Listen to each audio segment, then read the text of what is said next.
Bienvenidos a Perú, la voz de los que no tienen voz, 95.5 de la FM en Lima. Soy Nicolás Lúcar, esto es Hablemos Claro. Son 10:32 de la mañana y estamos en la línea con la doctora Mónica Yaya y estamos hablando de la situación de dos magistrados que, según nos está explicando Mónica Yaya, tienen conflictos de interés con respecto al tratamiento del tema de Martín Vizcarra, que los ha debido llevar a inhibirse en cualquier decisión sobre él y no lo han hecho. Ya nos habló sobre el caso del doctor Jorge Luis Salas. Estamos hablando del doctor Sanginés. ¿Podrías resumirnos el doctor Sanginés, por favor, brevemente, Mónica? ¿Por qué él tiene conflicto de intereses? ¿Cómo no, estimado Nicolás? El señor Fabián Sanginés debe aclarar por qué la empresa gerenciada por su yerno ha recibido en el año 2020 356.000 soles, ¿no?, del gobierno central. Esa situación, recordemos además que los familiares de los magistrados del Jurado Nacional de Elecciones están impedidos de contratar con el Estado. Entonces él debe aclarar bajo qué concepto la cooperativa gerenciada por su yerno ha recibido esa cantidad de dinero. Ahora, eso lo pone en un conflicto de intereses que les impide tener criterio de conciencia, el criterio de conciencia que el artículo 191 de la Constitución les exige tener a los miembros del Jurado Nacional de Elecciones para resolver los casos sometidos a su consideración. Y es por eso quizás que se ha producido este sospechoso cambio de votación. Tengamos en cuenta dos cosas. Primero, que yo como expresidenta del Tribunal de Contrataciones de OCE, ante estos cambios de opiniones que auguraban o que hacían sospechar algún tipo de presión sobre los vocales, por ejemplo, dispuse cuando era presidenta del Tribunal del OCE que una vez entregada la opinión, el informe del vocal ponente, los vocales tenían 24 horas para decidir si se adherían a la opinión del ponente o tenían una opinión contraria y dentro de esas 24 horas emitirla, ¿no? Por cuestión de seguridad, por seguridad anticorrupción. El Jurado Nacional de Elecciones tiene un acuerdo del año 2017 diciendo que en el momento en el que termina la audiencia exitosa y que se produce en el caso, de inmediato votan los vocales, de inmediato votan los miembros del Jurado Nacional de Elecciones.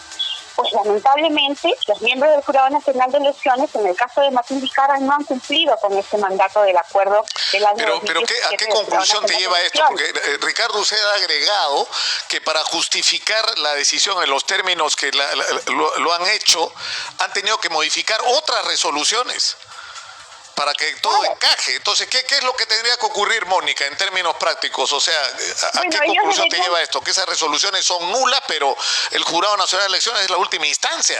¿Cómo se resuelve esta situación? Lo que pasa es que, aunque sea en última instancia, el Jurado Nacional de Elecciones de oficio puede declarar nulas sus resoluciones, ¿correcto? Y para eso se necesita que la presidenta del Poder Judicial destituya al señor Jorge Luis Salas Arenas y ponga ya en su lugar a quien fue designada la suplente, que también es una vocal suprema como Jorge Luis Salas Arenas. Tengamos en cuenta que además la señora presidenta del Poder Judicial es también una institución supuestamente autónoma y que debería colaborar con este pacto ético tóxicamente presidido por el señor Jorge Luis Salas Arenas, presidente del Jurado Nacional de Elecciones. Entonces, para ordenarnos, hay un conflicto de intereses, votaron en un sentido, extrañamente no solamente cambiaron sus votos, incumpliendo con el acuerdo del año 2017 que les obligaba a publicar inmediatamente después de la audiencia el resultado de su votación, sino modificando de manera delictiva otras resoluciones. ¿Para qué? Para favorecer a Martín Vizcarra. ¿Y por qué? Porque legalmente Martín Vizcarra no tiene razón. Constitucionalmente está impedido de postular al Congreso de la República. Tiene tanto poder todavía el señor Martín Vizcarra que en estos momentos ningún diario ha puesto en primera página lo que es un escándalo. Todos han evitado en sus portadas sacar esa jugada delictiva del Jurado Nacional de Elecciones en favor de su padrino, que es Martín Vizcarra. El problema es que no podemos tener al Jurado Nacional de Elecciones bajo, digamos, esta sombra de sospecha y de desconfianza. Es decir, eso le resta legitimidad a todo el proceso y yo creo que es absolutamente pertinente lo que tú dices, Mónica. Acá la responsabilidad se traslada a la presidenta de la Corte Suprema de Justicia. Bueno, vamos a esperar y nosotros sí entramos a todo, Mónica. Tú sabes que nosotros no le tenemos miedo a nada ni a nadie. Muchas gracias a Mónica Yaya, como siempre, felicito. por hablar Muy claro, como acá nos gusta. ustedes. Aunque no estamos de acuerdo en montones de cosas, más bien ideológicas, yo simpatizo con tu pasión, Mónica, y con tu convicción. Muchas gracias. Y yo simpatizo contigo. Muchas gracias. Nos vemos. Chao. Muchas gracias. Un abrazo. Mónica Yaya ha estado muy complicado este tema del Jurado Nacional de Elecciones. No es de bromas. O sea, si hay estos conflictos de intereses, si ha habido estos comportamientos de modificar votaciones y además no cumplir con la obligación de votar en el momento y de publicar la decisión en el momento que se toma, para después cambiarla, eso no es aceptable. Nos vamos a Chile.